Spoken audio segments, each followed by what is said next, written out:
Good afternoon, everybody. Welcome to another EmTech live stream. We're here this afternoon to talk about avoiding the perils and leveraging the possibilities of classroom technology. Seems like a pretty reasonable topic to be able to handle in an hour and a half. Just kidding on that one, of course. But we can certainly start talking about things. And I mean, we get a lot of questions a lot of the time about, are we allowed to use this? How should we use that? And so we're going to talk about some of those things that often come up when talking about the use of technology. We'll kind of mix a little bit of advice in with a little bit of instruction, or here's kind of a couple of new things. So hopefully you'll find it of value. I've got some slides. And Gary, if you could pull up the slides. If you haven't linked on the slides yet, I'm looking at my slides now and I'm seeing 24 people connected to the slides. We'll be referring to these slides a lot, and there'll be some links that you can use in those slides throughout the afternoon. And that is at bit.ly/emtech-digsit-DWPD. And I have that link on every slide. So feel free to reference those slides. If you have another device with you this afternoon, such as a Chromebook or a laptop or an iPad or even your phone, you're welcome to pull those slides up if you wish to. If not, just enjoy the afternoon. As I mentioned, we'll probably be anywhere between an hour to an hour and a half. This is going to be recorded, and we'll put it on our new district digital citizenship portal site as well. It will be on the EmTech YouTube channel. Why don't I just throw a shout out? Gary, if you could throw up the Chrome browser here for a second.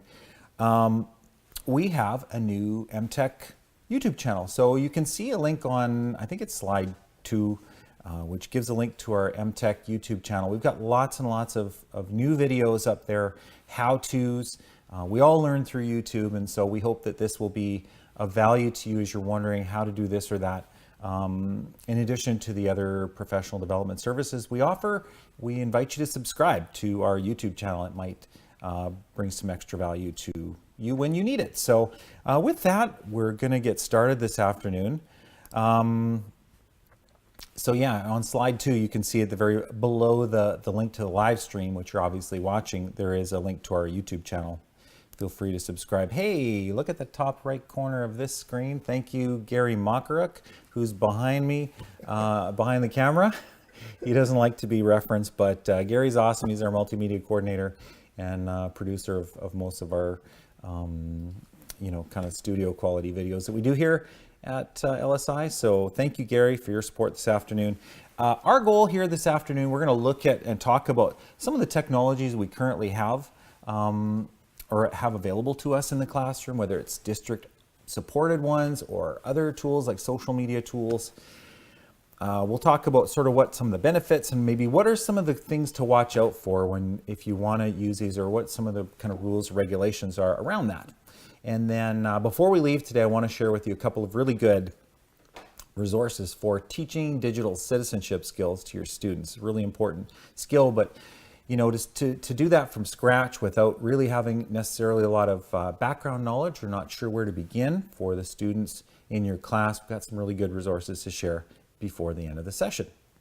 So thanks very much. Hey, I would like you to set the precedent for, or set the priority for this afternoon. I've got a link on slide 4 to Mentimeter, and we've got 6 topics here, as well as the digital citizenship resources we're going to share. And so at the bottom of that slide, you can see, click here to vote now. That will take you to this, menti.com, and we've got our code.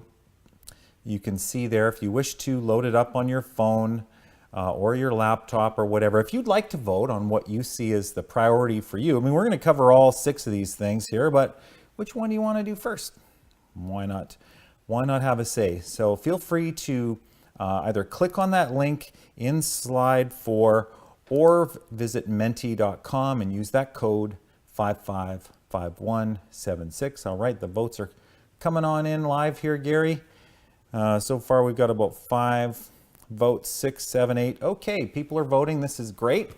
So we'll just give it a minute while people are voting.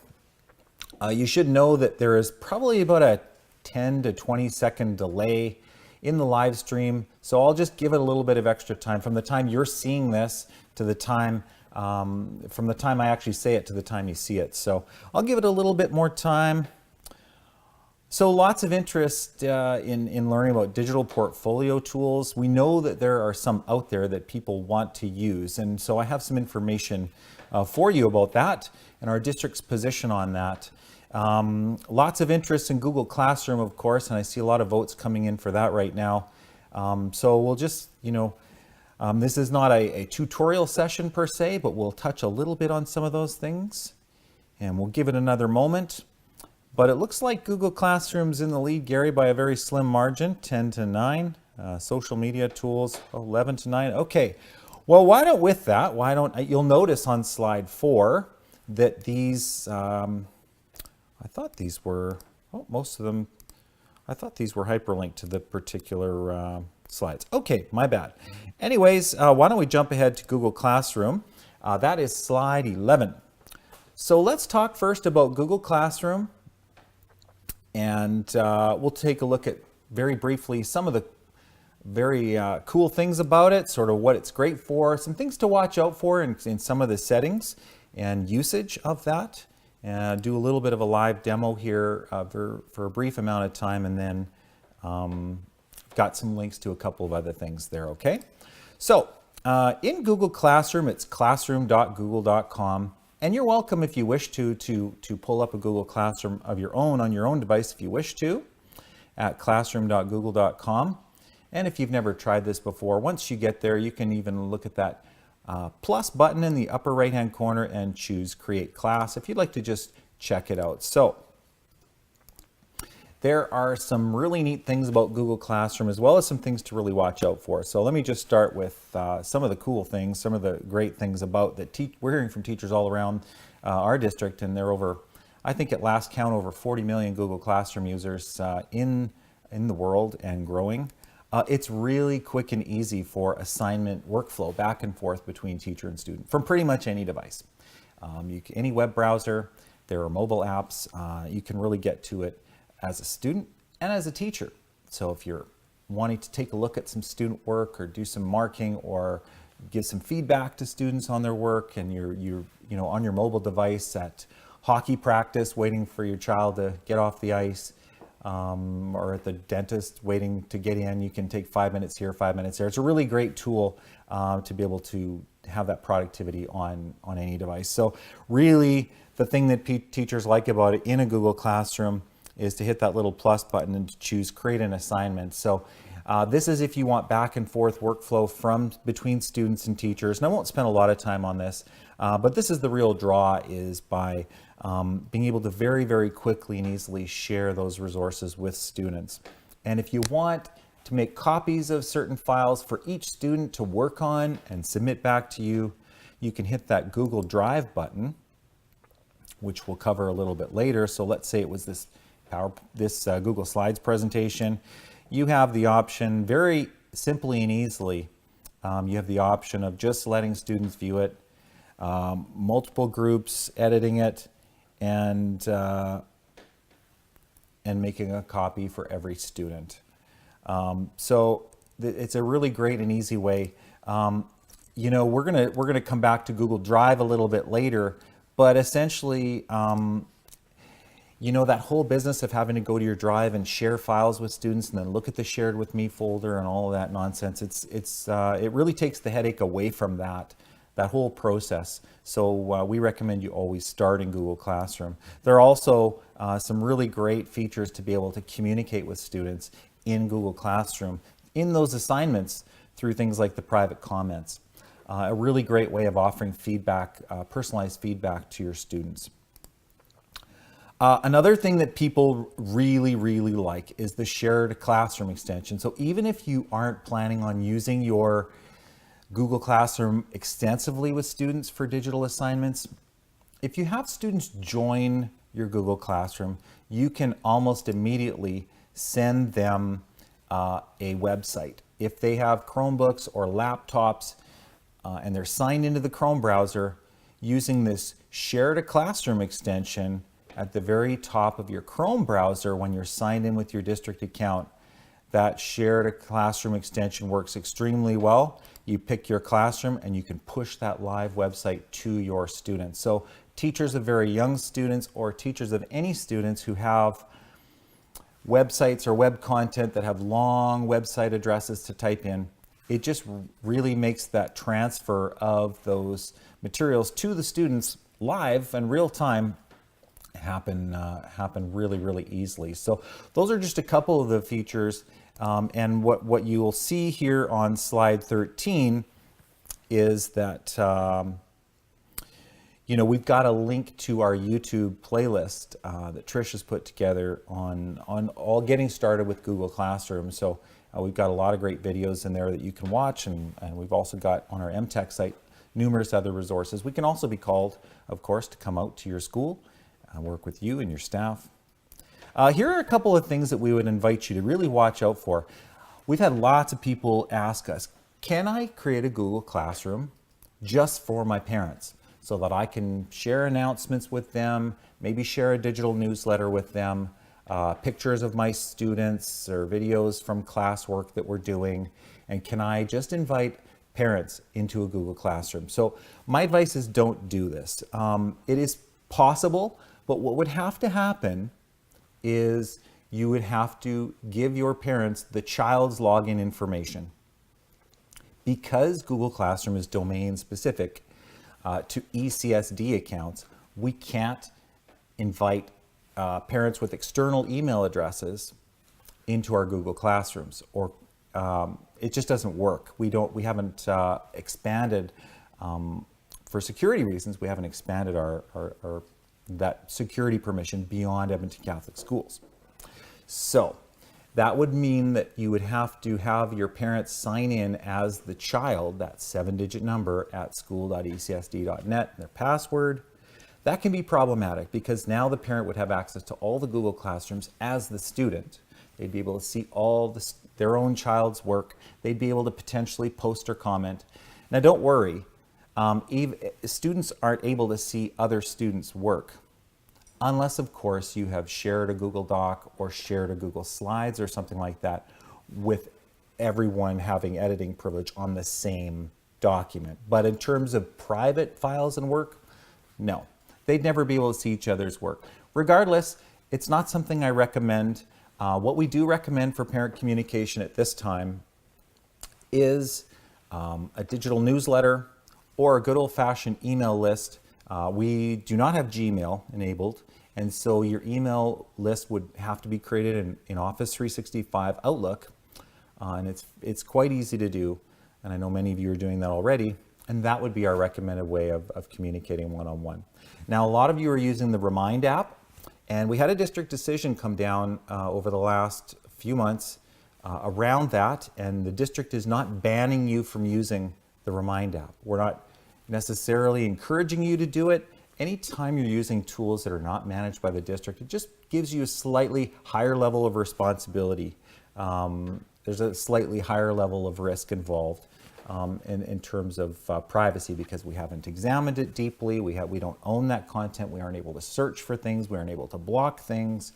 So for that reason, while we don't ban the use of Remind, we tell people you are responsible for the communication that happens in there because we can't monitor it. So for all those reasons, I really understand why people would want to use Google Classroom, but we aren't recommending it. So it just wasn't intended for parent-teacher back and forth communication. Now, I know we have 15 schools who've been selected as piloting our Google Sites pilot project. Google Sites is a tool by Google that lets teachers create classroom websites, lets students create websites for projects. It's an awesome, very easy to use tool that really integrates all of your Google stuff. You can even integrate your Office 365 stuff.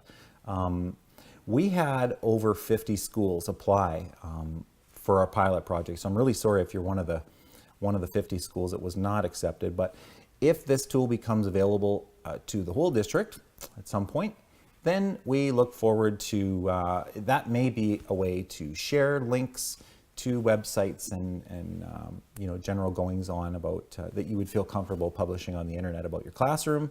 I know many of you use your own personal websites, but having something that's district managed protects you a little bit more, and it also integrates all of your stuff from Google Drive. So if you're using Google Drive. Anyways, long story short, our advice around Google Classroom is there's no need to go to your Google Drive and share files with students that way. Start in Google Classroom if you want to share something with them. It's the best way because all those sharing permissions just happens behind the scenes. That's kind of the magic secret sauce of Google Classroom. So, and secondly, don't use it for parent-teacher communication. Now, one more thing. In a Google Classroom, by default, any of your students can add class comments to any post. And as well, any students can post. They can't post assignments or things like that, but they can create I think it says create a post. I think that's what the student view sees. So some teachers are not comfortable with this, at least to begin with, until they have a conversation about appropriate communication. Other teachers are comfortable with it. So to change that setting, if you're using Google Classroom, go to the very top center part of your screen to the Students tab. Gary's just going to zoom that out for us here in a shade here. All right, thank you, Gary. So right at the top of the screen under Students, there's the Stream, Students, and About section. So under the Students tab, look just immediately to the left of that. And by default, students can post and comment. So you can change that to students can only comment on your posts, but can't post anything themselves. Or you can just leave it at only teachers can post or comment. And so some teachers, when they start off with Google Classroom, would rather, err on the side of caution. And I'm sure some of you have some interesting stories, as I do, of starting in Google Classroom with students, and then that evening you get somebody posting something. Hey, everybody, how's it going? What are you all watching on TV right now? Or, and it's they don't innately know what's appropriate in terms of communication in that Google Classroom, because they're used to their own social media and other communication tools, texting and so on, and aren't necessarily intuitively doing that the right way. So either have that conversation with students or just kind of let it happen and use it as a teachable moment, or feel free in that Students tab to change the settings to only teachers can post or comment. And that can be changed at any time. In addition, if you just have that one student or those two students who are kind of breaking your rules in terms of appropriate communication, you can select them, and under the actions you can mute and then unmute whenever you want a particular student in a particular classroom.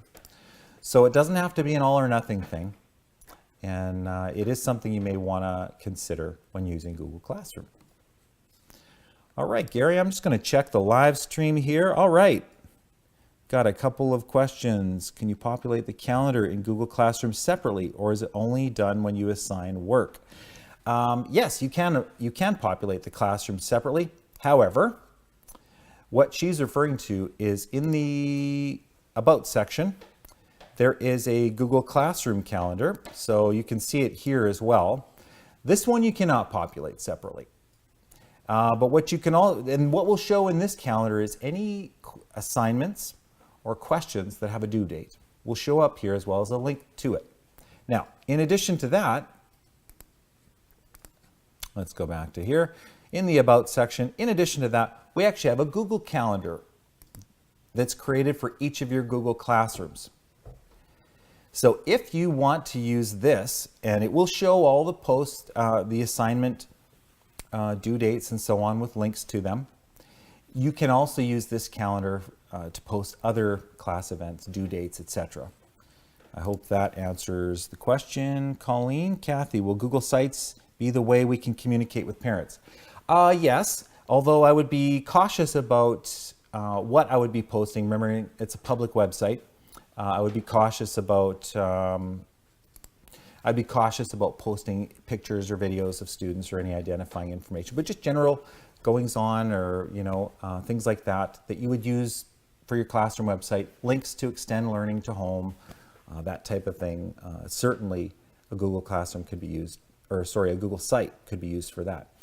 Now, another interesting thing about Google Sites is that for those schools that have it, you can publish it to the web as a teacher.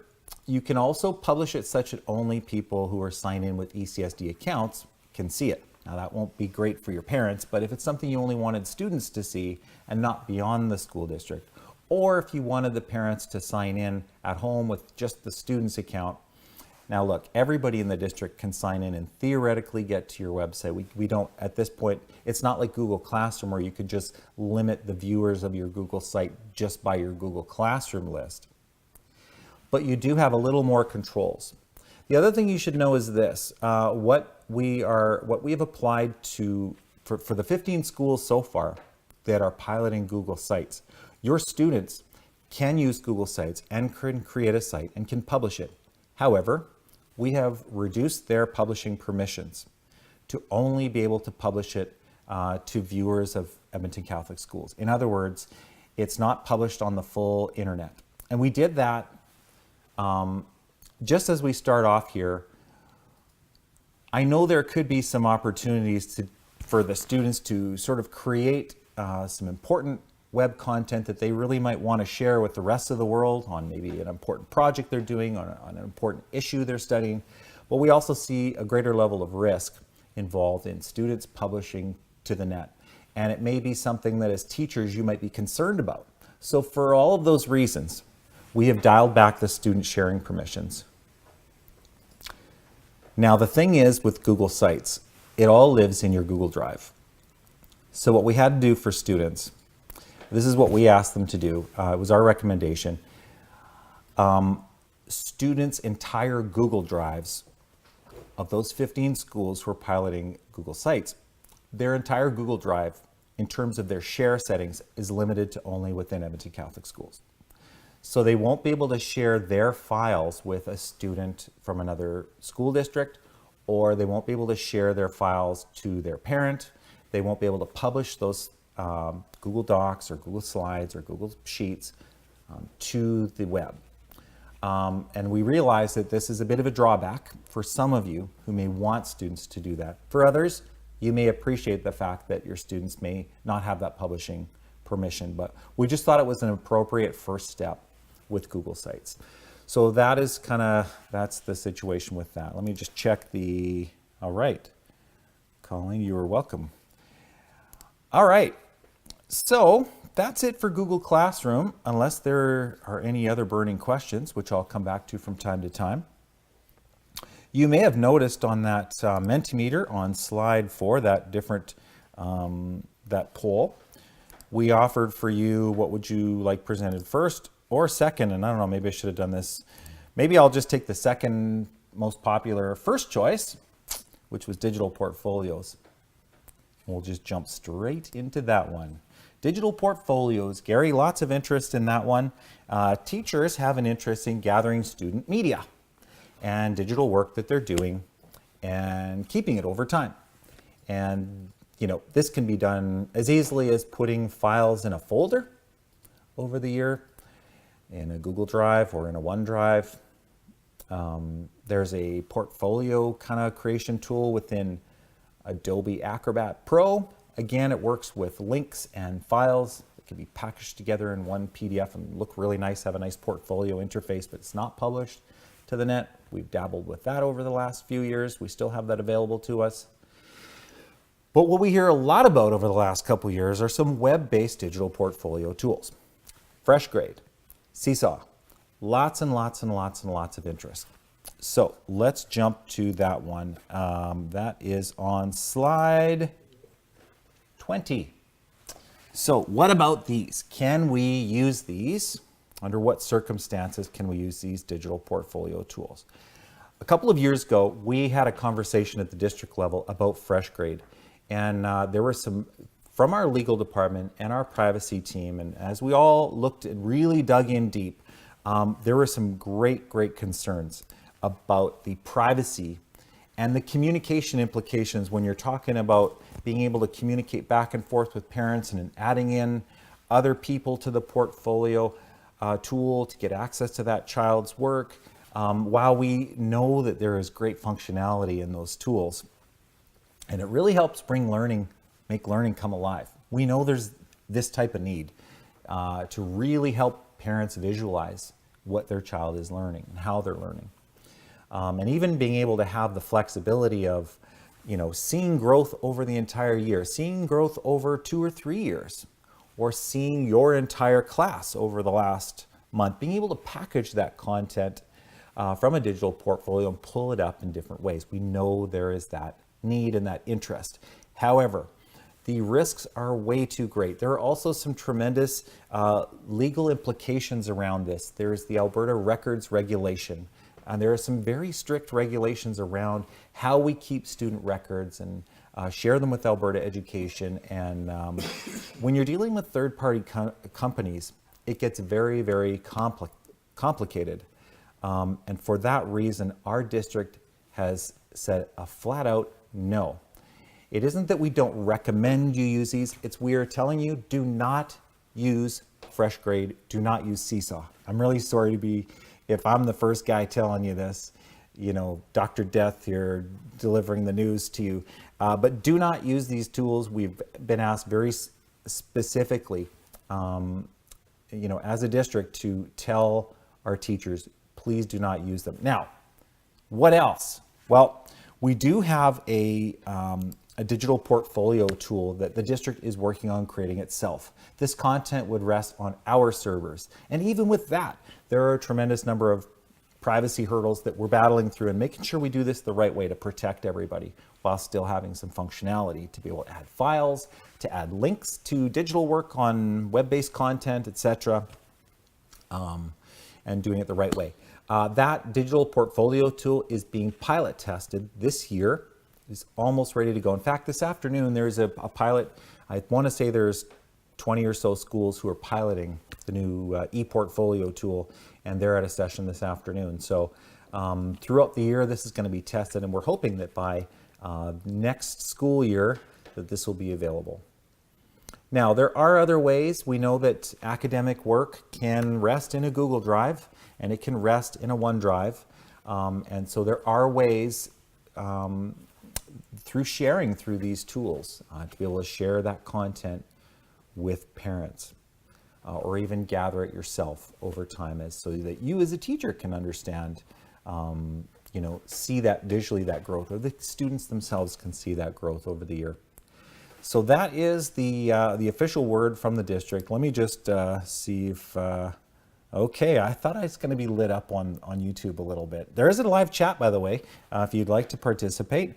So thank you for your kindness and understanding in terms of the e-portfolio and how that whole thing is going. So what I'll do at this point is I will just go back to our content and just fill in kind of the rest of the blanks in terms of some other things. And what you'll see, I'll do a little bit more hands-on stuff as well. So the next topic I'd like to talk to you about is Google Drive. What is it good for, what to watch out for, and a couple of how-to things. Some very cool stuff here. Really, the main thing that people are using a Google Drive for is if you're using Google Classroom. Because the Google Classroom sits and lives in your online Google Drive, your file storage for Google. So it really offers some very easy sharing. So if you're collaborating with colleagues, it just becomes a very easy way to share files with other people. That's how I'm sharing these presentation slides with you this afternoon. I've created a Google Slides in my Google Drive, and I've done the share link to share it with you. It just becomes very, very quick and easy. And by the way, if you would like to, here's a pro tip for those of you who are a little new to Google Drive. If you'd like to add this presentation to your Google Drive, you can do so in 2 ways. If you look at the very top of the Google Slides that you might be looking at on your device, and just to the right of the title, you'll see a star, and to the right of that, you'll see a little gray Google, well, mine's a little different because I already have it saved, but for you, you'll see a Google Drive symbol that's kind of gray with a little plus. That will add my Google Slides to your Google Drive. such that if I make any changes, you'll see those changes the next time you load it up. Now, alternatively, you've only got a view-only view of this presentation. Let's say you're a tech coach and you'd like to share this presentation with your staff and make it your own. Or you'd like to share some elements of this with your students or parents. You'd like to make it your own. For whatever reason, you can choose File, Make a Copy. So this will make a separate copy that's your own. You can save it where you want in your Google Drive. And now it's yours. So if I make any changes to it, it's not going to show up on yours. But it's two different ways to get the same, to get that presentation in your Google Drive. So we've got some quick and easy sharing. I really have to demonstrate to you the new PDF reader that reads and allows annotation and some very new cool features from PDFs that are in your Google Drive. We know that some teachers are needing digital copies of textbooks. We're also going to cover that one in the Google Drive here. So I've got a link for those students who are able to access them. And we'll talk a little bit about that as well. Who by copyright law is allowed access to these digital files and how. So we'll share that with you as well. And I've got a couple of other links here. So let's go to Google Drive. Very briefly, I'll do a quick demo. All right, so this is Google Drive, drive.google.com. You can see that you can create a whole series of folders, files. You can either create with the new button here and create a Google Doc, Google Slides, even more, Google Forms if you want to do quizzes with your students that are self-grading, Google Drawings tool, it's a really great, very easy to use drawing tool. So there are lots of things you can create from your Google Drive. You can create other folders, organize them, folders within folders, just like your Windows Explorer. In fact, you can even color code your folders, right-clicking on a folder, or if you're on a Chromebook, double press on that folder and change the color, if that helps. Now, you can also upload. So if you have other files that you want to be using in a Google Classroom, for example, we recommend that you bring your other files into Google Drive first. It can be Word documents, it can be PowerPoints, and by opening them from your Google Drive, it will create the Google version of it. So a Word document will become a Google document. A PowerPoint will become Google Slides, and so on. Or you can store things like pictures, videos, academic stuff, PDF documents, work really great in a Google Drive, or a OneDrive for that matter, but for those of you who are using Google Classroom, it's all sitting in your Google Drive. So you can upload or you can create. Very easy to do. In fact, it's as easy as opening your Windows Explorer and simply dragging and dropping onto your Google Drive somewhere, and it will automatically upload that file. Now, I'd like to give you a couple of tips, pro tips, so very quick and easy sharing. So if I go into this particular folder, I have a PDF. If I want to share that with a colleague, I can do that in one of two ways. Once I've selected, just click once on that folder or file that I want to share, I can, if I know exactly who I want to share it with, this group of people or this individual person or these three people, there's a little icon of a little person. I'll just zoom out a little more there, Gary. All right, so if you look up in the upper right-hand corner, there's a little icon of a little person's head and shoulders. There it is. All right, so you can click that and you just start typing the name. So Kathy Dawn, I saw your name there, so what the heck, let's share it with Kathy Dawn. All right, so there she is. I can just start typing her last name. And now do I want Kathy to be able to edit that document or be able to make comments on it or just view it? So I can choose that, add a little message if I want, and away I go. I can send that to her and she can get it. In fact, I'll do that. You're welcome, Kathy. Not that you want this document, but thanks for helping me out with the demo. All right, so the other option is if I don't exactly know who I want to share it with, I can create a share link. And that means anybody with that link can do something. So right now it's can view, but I can go into the share settings and change that to people just at ECSD, or if I click more, anyone with the link. can view or edit or comment, okay? Now, before we leave the sharing, you've got to see, this is cool, because you might want to share a file with some people, but you might not want to let them, what if they want to share it with people now, and you don't really want them to share it with other people? What if it's a class newsletter and you don't want anybody beyond the parents to be able to share it? Or what if it's a file that you don't want somebody to download? Well, in the advanced settings, you can change that. So let me just get out of here.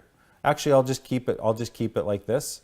In the advanced button there, if you look right at the bottom, you can prevent people from changing access and adding new people. That's if you've allowed someone to edit your document. You can also disable the ability for people to download, print, and copy. So that's a handy feature for certain files that might be a little more sensitive, or you might just want, maybe it's a test that you're giving students, or a document that you don't want them to share with other people for whatever reason, or download. So that, once again, if we zoom out, is just in the share settings. I'm clicking get a shareable link, going into the share settings, and then hitting the advanced button. And that can allow me to change those settings. So that's just a couple of quick things about Google Drive, and that's one of the draws of Google Drive, is it really allows you to share quickly. Now again, I wouldn't share files with students this way if I were using Google Classroom, but if you're not using Google Classroom, or you want to share with colleagues or parents, this is a good way to do it, using the share buttons at the top.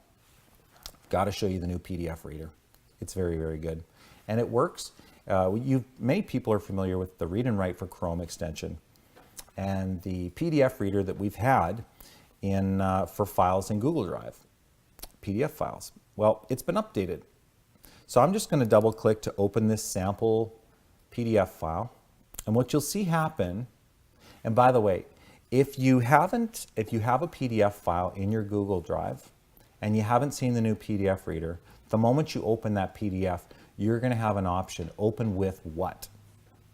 Now you'll select Read and Write for Google Chrome, and then it's going to ask you to install the new PDF reader. Just go ahead and do that. And we're considering asking our IT guys just to push out that new PDF reader to everybody. If you think that would be a problem for your students, let us know in the comments, because that's something we could certainly ask our IT to do. So the new PDF reader looks a lot like the regular Read and Write for Chrome. It's got the text-to-speech. Welcome to TextHelp's new PDF reader. We've got lots of other features on here, but here's a big one. Now with PDF documents, you can make comments on a PDF. And if it's a PDF that's sitting in your Google Drive, you can add some very, very cool type of stuff to it. You can, do you know in the Read and Write for Google Docs, how you have that prediction tool? Let me just click on it. I know it's a little small right here, but if I know Gary, he's going to try to zoom in on that. Bingo. Thanks, Gary. So it will start predicting words for you. So this might be a great tool for students who might want to make comments on a PDF that they're sharing with you or with another student. It can give them some words, some typing suggestions. There's a speech to text piece, so I can just start talking and it will capture my voice and bring it into my comment. See if that works. I don't know. I'm already on the live stream here, so that mic might not be activated, but it works really well. Voice notes. Some people in a Google Doc really love the fact that in a Google Doc with the voice notes, you can do a voice recording of up to 1 minute. Well, this is now available for PDF documents as well. So you or the students can click on that in a comment on your PDF and record your microphone for up to 1 minute. Super handy. So there's lots of other features, and again, all you need to do is select any text on your PDF and you'll see the little comment box open up. There's a whole bunch of possibilities. In fact, if there is text in a comment already, it can even be, you see the little triangle here? It can even be read to them. I'll just give Gary a second to catch up to me. It's like the guy on the screen with the camera where the guy's moving back and forth and the camera is like, will you please just stay still? So thanks, Gary. But yeah, you can see there that little play button, if there is text in here, so I could just theoretically highlight that and hit the play button. This is my text. And it will read it for me. So some really great features in here just in the commenting. There's also the little T typewriter button, which can allow you on your PDF to click and let's just get that on there. So all I've done is hit the little T in the typewriter and I can click anywhere on my PDF and I can type in a comment. It works great, voice dictation and so on. So it allows you to mark up your own PDFs. Now, as far as I know, your PDF kind of needs to be in your Google Drive for all of those annotations and things like that, the comments to really stick and stay there permanently forever. But the PDF reader itself can be accessed from anywhere. And I mean, here's a PDF of one of our social media administrative procedures. Any PDF that I open now, this PDF reader tool opens up. So it doesn't have to be my Google Drive anymore to get some of the features like text-to-speech and some of the other features. In fact, there's even a Google Drive button. So if it is a PDF off the internet, all I need to do is click the Save to Drive, and it'll allow me to save that PDF in my Google Drive, which if I need to mark it up or annotate it or add comments of multimedia and so on, I would need to have it saved in my Google Drive. So it also works in our email. So our Outlook on the web, our web-based Outlook email. If there's a PDF attachment in there, something you've sent to students or something you've received from a colleague, that PDF reader opens up right in our email when you click on the attachment. Now again, that's the Outlook on the web, so the web-based Outlook. Those attachments would open up with the PDF reader. So it's a great new PDF reader. The way to activate it right now is by having a PDF in your Google Drive, double-clicking it to open, and then when prompted, open with read and write. And then you may see a prompt to install it, but that only has to be done once. And again, leave us some comments. Let us know if that's something you would like to. Oh, she wants this. Okay. Oh, I think Kathy, you're probably referring to Google Sites. Yeah, no, it is super good. But the PDF reader is there for all of us. We have paid for it as a district again. It's really good. Now, I want to show you another really awesome feature.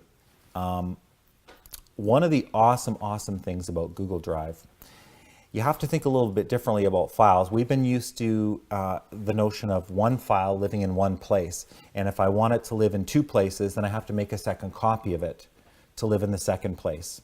Maybe I've got a folder that I'm sharing with my colleagues. Maybe I've got another folder that I'm sharing with students, but I want the same file to live in both places. You can do that in Google Drive. And how you do that is, all right, we are back. Yeah, was my audio still there the whole time, or? No, it's just Nope. gone for a sec. Okay, right on, moving on. So to, once again, that process to have one file live in multiple places is super helpful because it isn't making a copy of it, it's actually putting it in multiple places.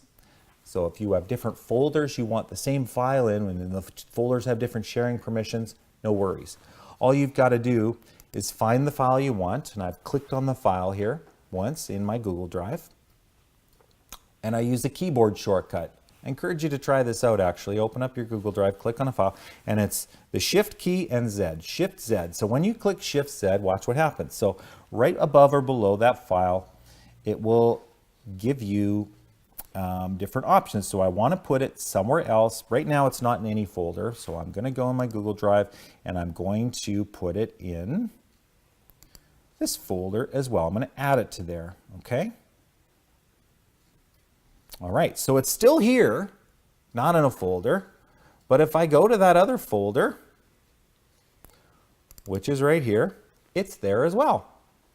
Now, pro tip, if you start using Google Drive more and more, I highly encourage you, in your Google Drive, look for the black I button here, the details button. It's right near the settings gear in the upper right corner, little I.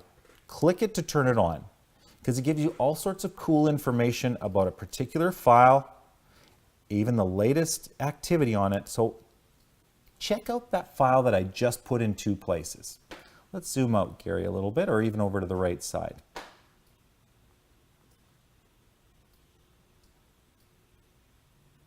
All right. Okay, so check it out. Over on the right side, here are the details of that file. Check it out. See how it's living in multiple locations?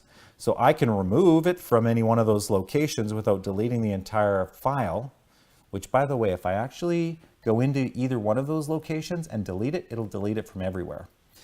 But if using this information thing, it just shows the multiple locations it's been added to, I can remove one by one any of those locations without actually deleting the file. Does that make sense? I hope it does, and I apologize if it's a little confusing. So once again, the folder, the file that you'd like to live in multiple places, Shift Z, okay?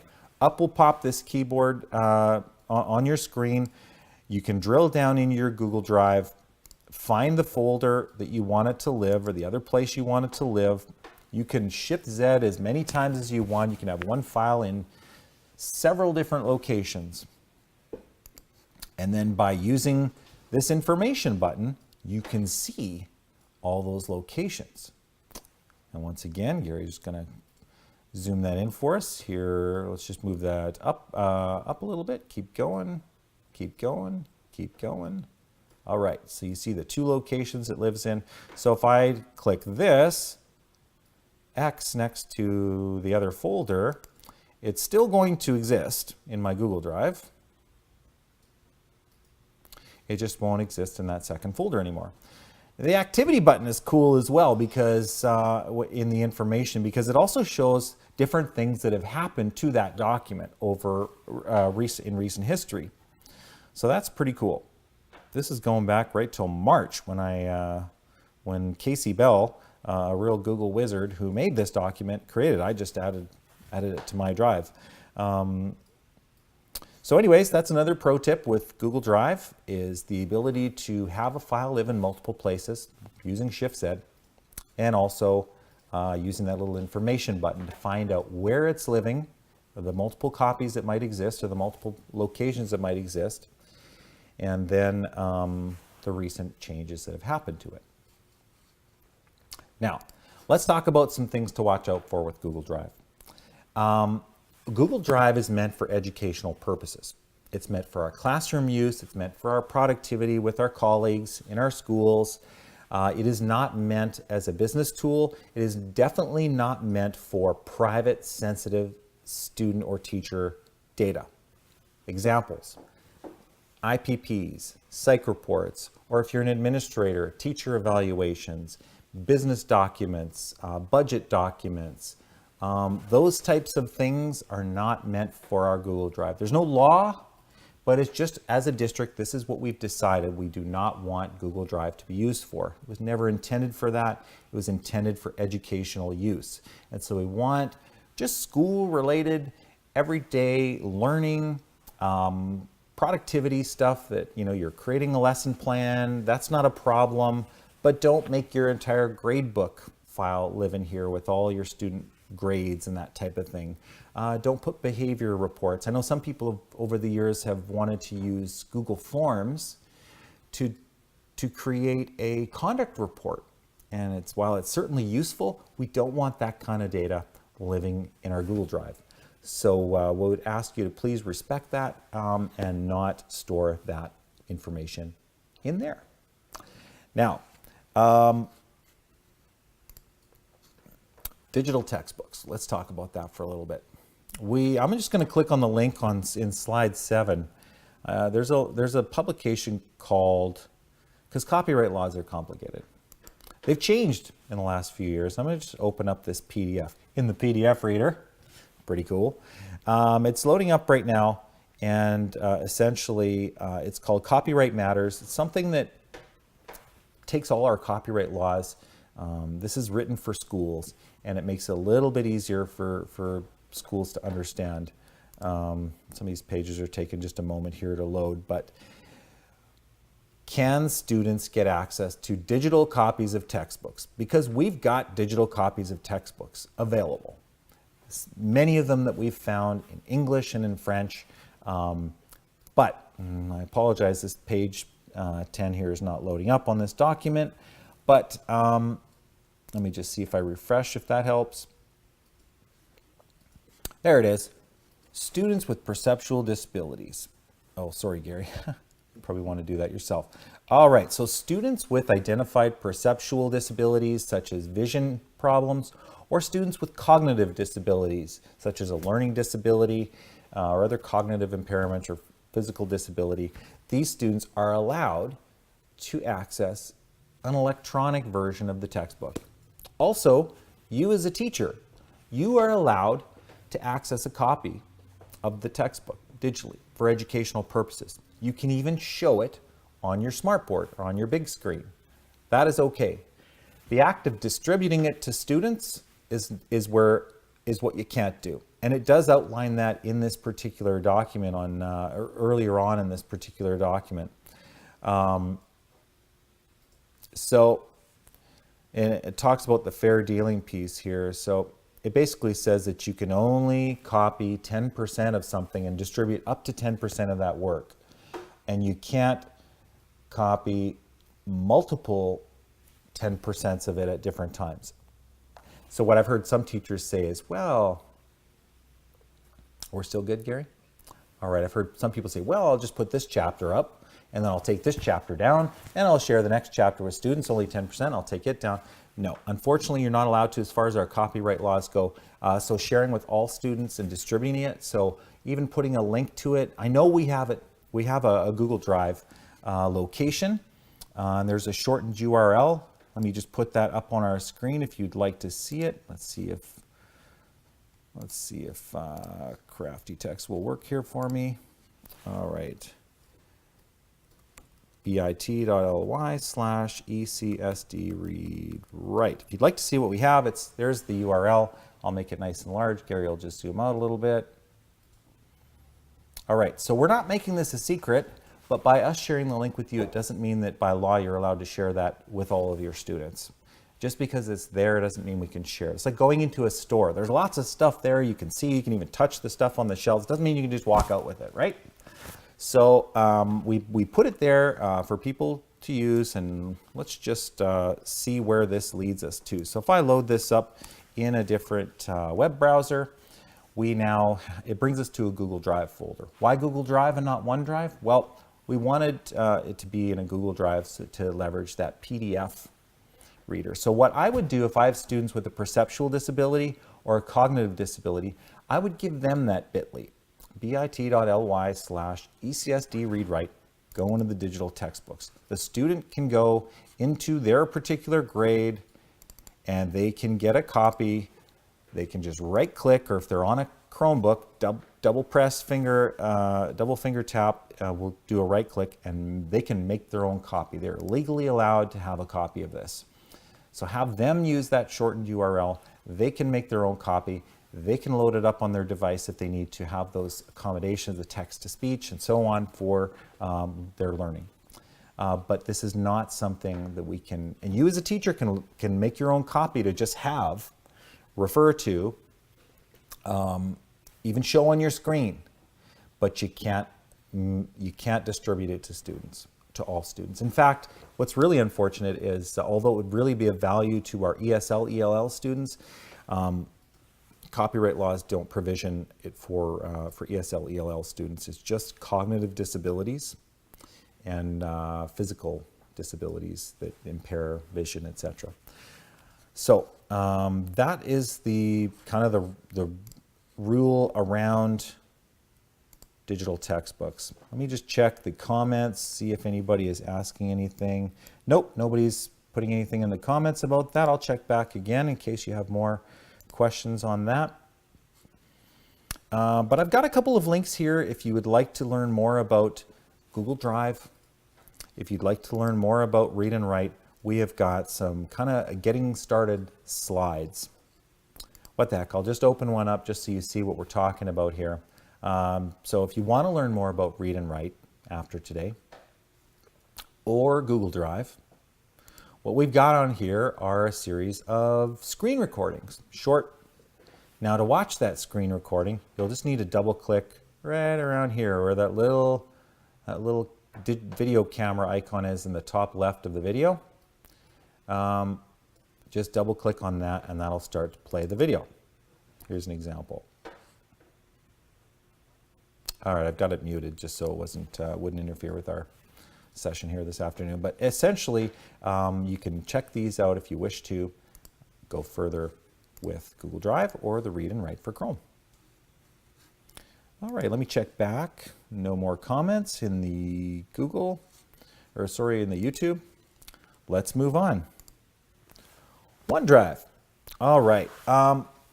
OneDrive, a lot of people I know, when we moved all our district files off the server, all your personal files off the school server and onto OneDrive, it presented a challenge for some people early on who needed to access those files from multiple rooms. So a lot of people are putting those files on a portable USB drive. It can be student work, it can be their own work, and are moving it from place to place. Now, if that drive fails, you're really in tough, but I know some people feel the need to do that anyways.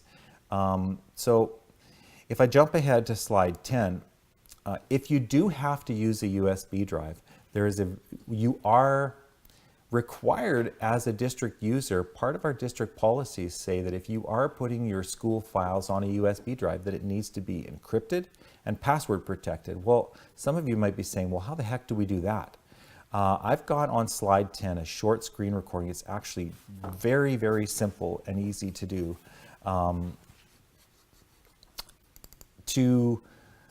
Let's just full screen this here, Gary, for a second, and I'll just kind of walk you through the process. If you've got a USB drive in your computer, and there are just some sample files in that, on your Windows 10 computer at school, all you need to do is open your Windows Explorer, find the name of the drive on the left-hand side, and basically what you're going to do is you're going to right-click on that,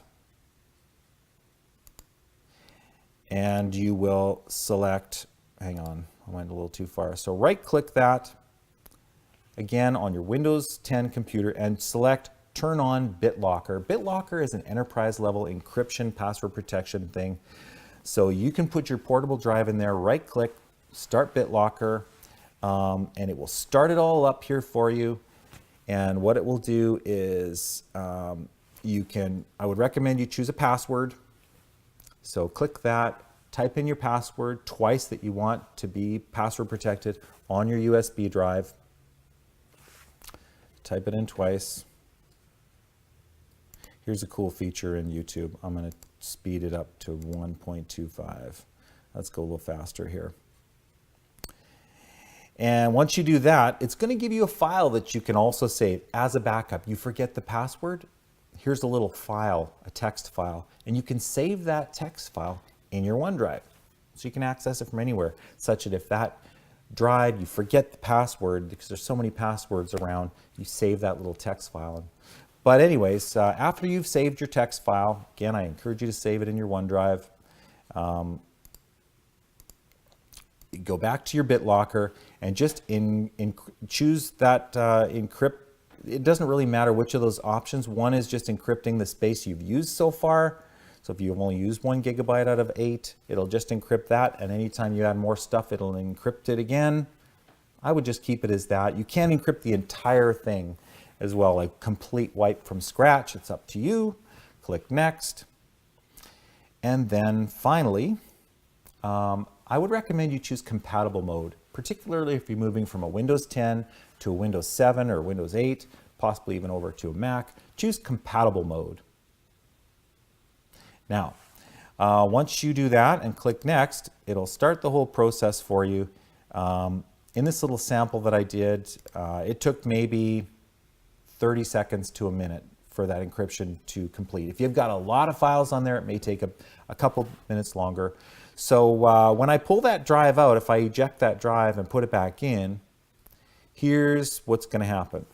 I just did the screen recording yesterday just so you could kind of visualize it. All right, imagine I'm plugging it back in. So what'll happen once it plugs it back in, hang on, Gary, would you mind just putting my image, there's something in the bottom right corner. Just moving my image over.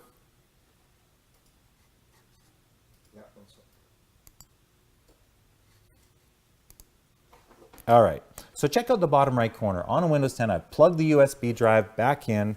Okay, I've just unplugged it. Now I'm going to plug it back in. And when you plug it back in on your computer, here's what it's going to show you. Aha, unlock drive. This drive is BitLocker protected. So where it's the black message at the bottom right where it says unlock with BitLocker, click it. And then aha, right in the top part of the screen, there is the place to enter your password. Once you do that, bingo, there's even a little option for you. Automatically unlock on this PC. Don't do this very often. Only do this if it's like your classroom computer and you're just sick and tired of entering in the password every single time. It's like, I use this classroom computer all the time. It's very secure. You know, you can automatically have it unlock without the password on that computer. But don't do it on many computers because then it kind of defeats the purpose of the password, if that makes sense. So, and that's it. Now you're back in and now it's fully encrypted. You're following district protocols. We certainly, and I've got a little video on that slide 10 for that. Now certainly adding stuff and retrieving stuff from your OneDrive is super easy too. In fact, let's go to OneDrive right now. And the way I recommend you go to OneDrive from home, there's a couple of ways. OneDrive.ecsd.net, that's a possibility. But my favorite way from home is going to portal.office.com. There's a link right on slide 10. And the reason I recommend that is it brings up this particular screen here. And when you're at home, let's just zoom right out, Gary. Good, that's good. When you are at home, if you need to install Microsoft Office, they'll give you a little option there and you can install it for free on up to 5 computers that you own. It can even be your child's computer, your spouse or your significant other's computer, no problem. Because we have a district license of Office 365, we can install Office. So anyways, right from here, I can go visit all my recent documents that I've been working on and saving in OneDrive, recent folders, etc. So very quick access, or I can open up things like my mail or my OneDrive. And it's just super easy. I'll click on OneDrive. It's actually really easy to save stuff from OneDrive. But I will give you a little heads up on something. The OneDrive sharing interface has been updated. And so I just want to open up this folder. And here's the sample file. So to share something, I think a lot of you have probably seen this a couple of times now. So will you open up a file in your OneDrive? This is the website, the OneDrive website. If I click the little checkbox next to the file, then look above. Let's just zoom out a tiny bit there, Gary. Thank you, sir. We will share. Now, by default, the sharing access is editing. So if you don't want people to edit and you only want them to view and you want anybody to view it, you're gonna have to go into here and change it from specific people to anyone.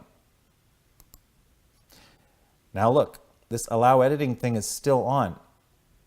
So uncheck that if you don't want anyone to be able to edit it, anyone with that link. This is cool. You can set an expiration date. So you've got a share link, maybe it's a digital newsletter. You want to communicate with your parents. But you know what? You don't really want them to see it for the entire year. Maybe you won't, maybe that's a terrible example, but maybe there would be a reason why you would only want them to see a particular file for, let's say, 2 weeks or a month. You want to get some feedback from colleagues and you only want them to be able to edit it or view it for 2 weeks. You can set an expiration date, just click on that little calendar, choose your expiration date, and after that time, that link won't work anymore. So it's a nice way, so you don't have to remember to go back to your sharing settings and then stop sharing it with people. So that process, once again, just to reiterate where we've come from, find the file you want to share, click the checkbox, click share. By default, it's only going to be specific people whose names you type in. And if that's what you want, then that's cool. Just type their names and they'll be able to edit that file. But if you don't want just that specific person and you don't want editing, then click the little down arrow here and just change it.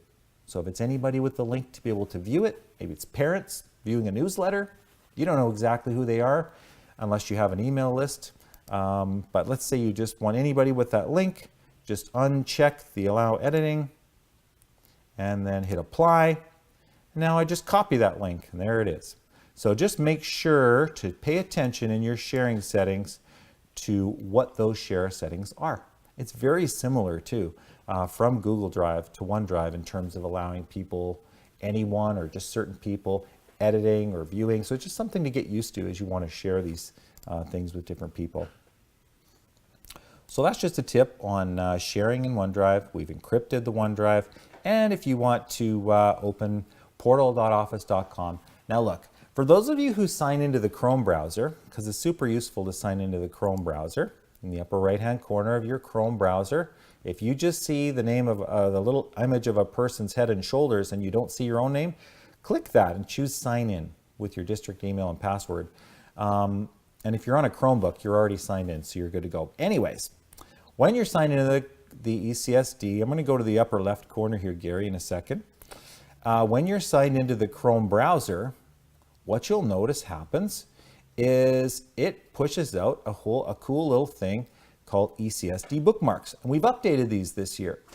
So this is a handy way to get to things like the ECSD website, your Outlook, your OneDrive, even Google Classroom, Mathletics, Discovery Ed. There's all sorts of places, Google Drive, password reset. So some handy links for you to access.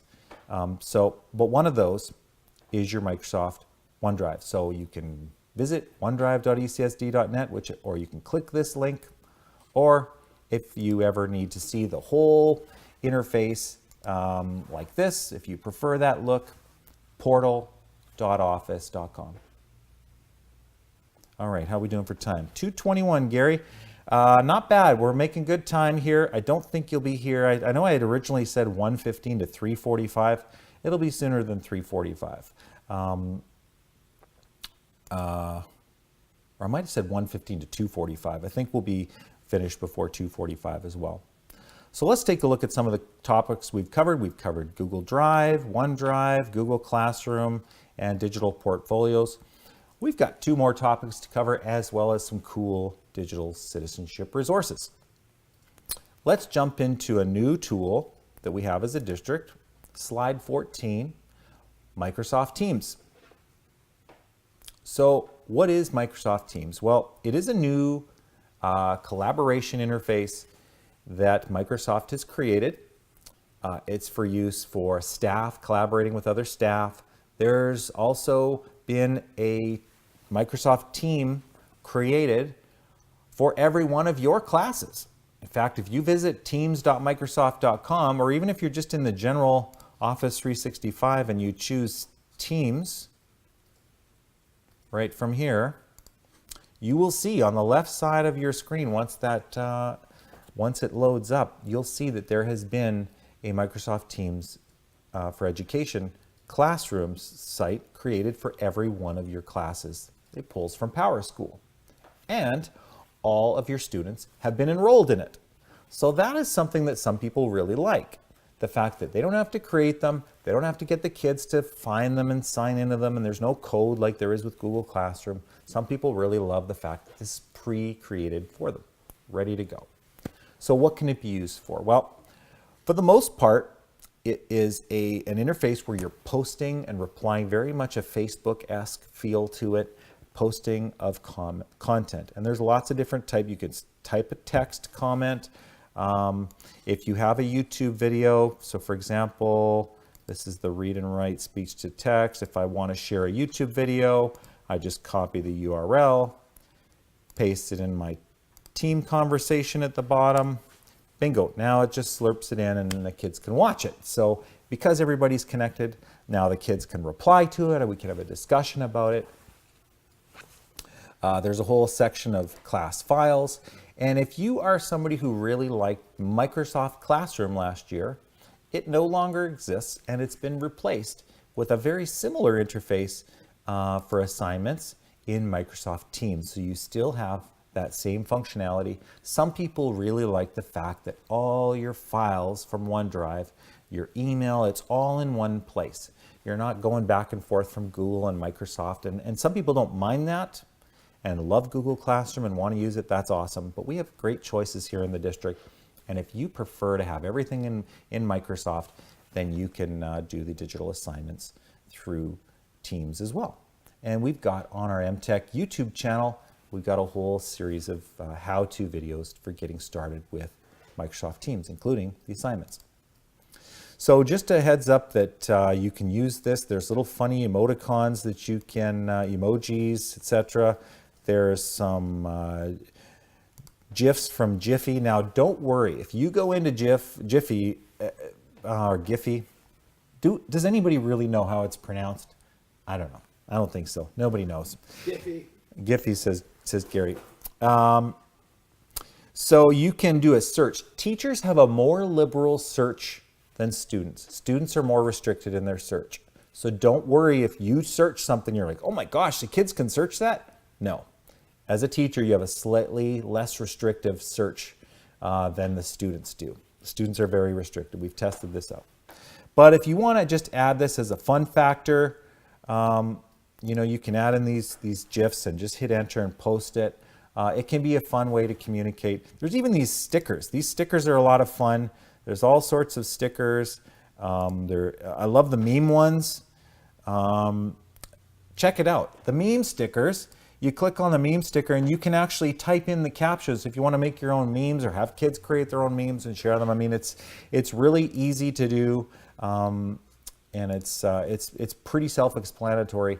Now, for some people, this is a little too much in terms of openness, in terms of kids typing whatever they want. Do I have to monitor this all the time as a teacher? How will I know if somebody is posting stuff in here?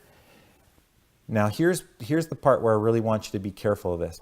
Pay close attention to this next part. What we've found out is that because all the students have already been enrolled in all of your teams, you may or may not be using Teams, but your students can get to it and they can start posting right now. So if you don't like that idea, fear not. There is a way to stop students from posting in your team if you're not using it, or if you want to kind of remove that risk. Here's how. In Teams for Education, in one of your teams, when you go right next to the title of your team, let's get that up there, Gary, good. So on the left side, if you go right near the title of your team, there's 3 dots. You click on those 3 dots and view team. This will give you a list of all of your students. And near any of your students, we'll zoom it out a little more, Gary, and a little over.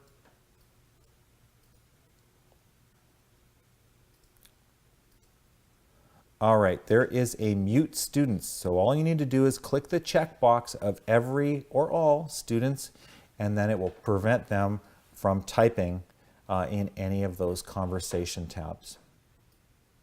So that's just a little heads up on there for you if you want to ensure that students are not typing in there. If you're using Teams and you love it for class communication, instant kind of collaboration, there's a mobile app that kids can use to post in the Teams as well, and that's awesome. But if you aren't using it and you are concerned about the potential for kids posting in a team site when you're not there or not monitoring it, you can mute them and unmute them at your choosing. And once again, we do that by going to the name of the team. You would have to go to the name of each team. You'd go to view team, and you would have to, for any of the members in there, if they're students, you're going to have the ability to mute those students, okay? So I'll just do that again from my sample classroom team. I'll view team, and then just look for the little check boxes near any student names. In this particular classroom, I only have 1 student and all the rest are teachers. That's why I can't mute everybody. So yeah, can't mute John Carassa, unfortunately. Who can, am I right? Sorry, bad joke. Sorry, John, love you. But so that's just something to be aware of. It's a pretty cool site, and it's a pretty cool tool if you want to use it. And I've given you on slide 16 sort of a visual on how to mute those students, as well as some videos on how to use them either as a staff communication tool, colleagues, maybe it's a department you want to communicate back and forth, maybe it's a full classroom that you want to communicate with and do the assignments. We've got some videos on our YouTube playlist for that. All right, we are almost on the home stretch here. It's 2:30, about 15 more minutes left in our webinar, and I want to cover two more topics. This is going to be a little bit less how-to and just a little bit of advice and a little bit of information on sort of what the rules are around this. Social media tools, there are lots of different Web 2.0 tools out there that may or may not be considered social media. There are also social media tools. Some teachers are curious about using Twitter in class. Some awesome teachers that I know have a classroom Twitter account and are using it to communicate with other classes and share cool things that they're doing. Getting input from experts through Twitter. People are very accessible through Twitter, and it's amazing. You can get responses. I've heard of people getting responses from authors or specialists. Whoa, picture in picture. All right, that's too much Danny, am I right? So there are a variety of reasons why people would want to use social media with their students. Other teachers are interested in using, for example, a private Instagram account and just inviting parents in so that they can send pictures from their classroom to those, and only parents who log in with a password can get to it. Other teachers, my pal Mario Cabral at St. Paul, he's blogging with his students and using KidBlog as a blogging tool, and that's considered social media as well. For the Global Read Aloud, he's done some incredible stuff. You know, having the kids blogging about their works, a great writing activity, knowing that there's a real audience out there who is potentially reading and replying to their posts. So what are the rules around the use of social media? Well, I've got some links here for you. On slide 19, we have a brand new electronic social media administrative procedure. Here it is. I linked to it. Basically, it says the district recognizes, I'm not going to read it verbatim, but the district recognizes that there may be a place for social media in certain contexts educationally for you. I mean, some schools even have a Twitter account to kind of promote their school. Don't forget, Friday is our special lunch. Don't forget the hot lunch. Or here's a picture from our celebration. We had a special artist in residence this week, or promoting some of the programming at your school. So for a variety of reasons, you may feel the need to use this. So basically, what it says is, under certain contexts, you can use social media with your students. But just to highlight a couple of key pieces in here. It's basically saying if you're representing the school, so if you're making a school social media account, this is the Twitter account for St. Peter, for example. You need permission from the principal to be able to represent the school using this social media account. Some other important things is that we really, really do not recommend that you're posting any kind of personal information. Pictures of students is a real no-no. Now, it does say here in section 2.1 that, let's see the exact wording. You shall not disclose confidential student information, images, etc., without first obtaining written consent from the principal, supervisor, parent, or students under the age of 18. Or if 16-year-old kids are living on their own, that kind of thing. But basically, get parent permission first before you do this. And even then, we really don't recommend it. It's putting pictures of kids is a real privacy kind of hazard and risk. And, won't go into the details, but there have been some really, tricky situations over the years that have put kids physically at risk when this has been done by unknowing teachers.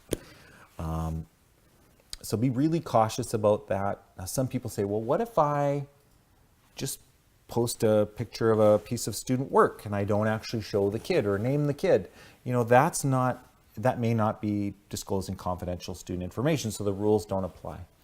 But if FOIP applies, if you are posting images of students or names or things like that, you'll really need to gain that consent from your parents. And as many social media tools as there are just as many rules around the use of them. So it's difficult to really give a blanket statement to say yes you can or no you can't. But some general advice I have for you in terms of using social media. Always keep your parents informed. Let them know ahead of time before you want to start blogging or using Twitter as a class or any other thing like that. Let them know ahead of time. And we've created over the years some boilerplate consent forms that kind of take you through a process. I've got a link to that here, as well as to that social media administrative procedure. Let parents know ahead of time. Sometimes parents' misconceptions about what they worry about you doing is worse than what you're actually doing. I'll never forget, I've told this story before. When we first started years and years ago having virtual classrooms in my ECSD, there were parents who phoned downtown livid thinking that we were having live webcams broadcasting their classes all day long. And it wasn't the case, but a little bit of communication up front can really alleviate a lot of the problems. And where there's personal information, you'll definitely need, whether it's pictures of kids, identifying information of kids, you'll definitely need to get FOIP consent. Now, some of these tools themselves have different rules around getting parental consent. Some don't mention it at all. Others say if the child is under the age of 13, you need parental consent. And so all the tools are different. And sometimes the rules are different for US citizens than other citizens. Example, Twitter. Twitter's terms of use basically say that if you are a US citizen under the age of 13, you must get parental consent to have your own Twitter account. In Canada, the rules are slightly different, and the wording is really, really confusing. It basically, in a nutshell, it says if the child can understand the terms of use, they can have their own accounts. What is that? I don't even understand the terms of use. So, it's really complex. So, getting kids to use your social media account, if they're posting on your Twitter account, or if you are creating Twitter accounts for those kids, that is a lot different from the teacher putting the visual of Twitter, on the smartboard and the teacher typing in and the kids just watching. There's a big difference between that, and it's much less risky. It might be less meaningful for you in terms of what you really want to do. So, you've got to make a decision there, and we're always open, our team, our EmTech team, we're always open to try to help you and give you some advice. Or can we use this tool, or can we use that tool? Do you know anything about, are there any risks associated with this or that? We get emails every day about this, and that's great. We want to try to help where we can. We're not lawyers, but we'll try to help give you some good advice around the things we know. So I hope that just hearing a little bit about social media. The other thing I'll say is this. There is I should have put it in here, there's a FOIP frequently asked questions for educators. It's a really good document. In fact, why don't I just do this? The power of Google Slides. You're going to see this in slide 18 in 30 seconds. So I'm just going to type in FOIP, FAQ for schools. All right, here it is. There is a PDF document. I'm just going to copy the URL, put it in here. I'll just call it FOIP. Link it. Sorry, guys. All right, this is a good one. So you should see it on slide 18 now. Basically, are you as a teacher allowed to take pictures in class? Yes, you can. For educational purposes, don't keep them forever, pictures or video, but if you need them as an assessment piece or just you're collecting data about a student learning, you can take pictures in your classroom. Can parents? No, classroom is not a public space. And guess what else? Field trips are not considered public events. So while your celebrations or sporting events at your school may be considered public events in which people are allowed to capture media by FOIP rules. Your classroom is not a public space, and neither are your field trips that you invite parents on. So you're well within your rights to ask parents, please do not take pictures during the field trip in case you feel they might post them onto their own Facebook accounts, which may upset other parents, maybe a breach of privacy, etc. So I hope just talking a little bit about that has shed a bit of light on the use of social media in schools. If you have any specific questions about a particular web-based tool or social media, feel free to ask. Because as you can see from that administrative procedure that we have, there are conditions under which we can use these tools, but it's just kind of how we use them. Are there any legal issues with, Lisa asks, accessing OneDrive on my home computer? As far as we know, I think what you're asking is this. When you are on your OneDrive at home, you can choose the sync button, and it can synchronize your files onto your home computer. Because it's in your private home, I've heard nothing indicating that this is a privacy breach or any security problem. Now, you may have other children using that computer at home, but I haven't heard anything whispered even that this is frowned upon. So as far as I'm aware, you're fully authorized to do that from home if you wish to. So from any one of those, let's say it's your staff room group, and you have files put in your staff room group, and you want to hit the sync button at home so it shows up as a nice little folder like your Edmonton Catholic Schools OneDrive does, you can do that. You can, in fact, even go to your own regular OneDrive and files and just hit sync and synchronize the whole thing onto your home computer if you wish to, or pick and choose the folders you want. You are welcome to do that. I've heard nothing indicating that you can't do that. So if I do hear anything more on that front, I will definitely let you know.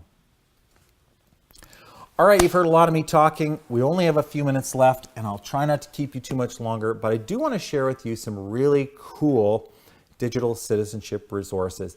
It is the responsibility of teachers to be teaching digital citizenship skills to students, and it may happen conversationally, in a teachable moments, and that's good. But you may also want to take a more linear and kind of proactive approach to that as well. So I want to share with you three, and there are plenty of great resources out there, but I want to share three with you today.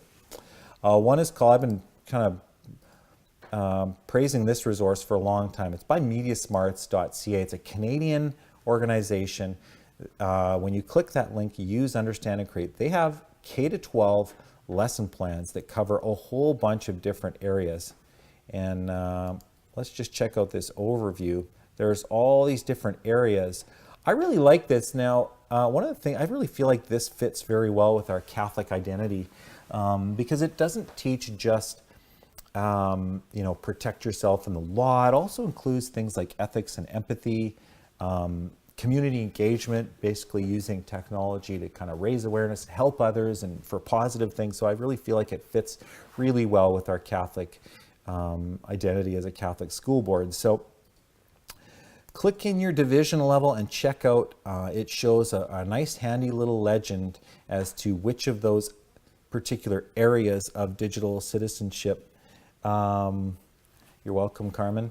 Got a nice email there. Glad you found the link. But anyways, there are some great resources there, lesson plans and links to, some of them include digital games, and again, right from K-12. So some age-appropriate stuff, some really good resources. This is a new one. It's created by Google.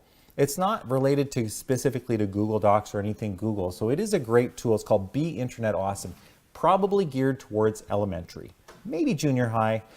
The kids can go in here and explore Interland, where they can, it's a virtual immersive 3D world where they can learn about various issues. And if you go into the resources area, it even shows, here are some of the topics. Share with care, so it's about your privacy and sharing. don't fall for fake news, right? Sharing security, being kind, talk it out, that kind of thing. So there are some great resources in the resource section for teachers. There's a whole digital curriculum right here. This is the curriculum guide for teachers. There's even a digital citizenship course they offer for teachers for free if you feel like you really want that. There's a poster, badges you can give your kids. But for students, just some fun games that they can explore on their own to learn some of these very important skills in a really fun context. So Be Internet Awesome is a really good one. And finally, I wanted to point out a great resource that Microsoft has created. It's a digital citizenship online course. Takes 30 minutes, apparently. 30 minutes to finish. So when you go to the Microsoft education site, and if you like Microsoft stuff, there's some really great stuff here. Even dig any aspect of it, like even using Skype in the classroom or OneNote or any of it. Teams, there's lots of stuff here. Do the sign in piece and sign in with Office 365. And once you do that, it'll register it. So if you earn any badges or points or what have you, it can be a fun way to learn, and you can cycle right through this course in about a half an hour. And if you ever want to do these types of courses and you need a little bit of release time to do it, talk to your tech coach in your school, talk to your principal. We do, as an EmTech department, through the Tech Coach program, we are really blessed to have the ability to offer every school a certain number of half-day PD, half-day subs for PD.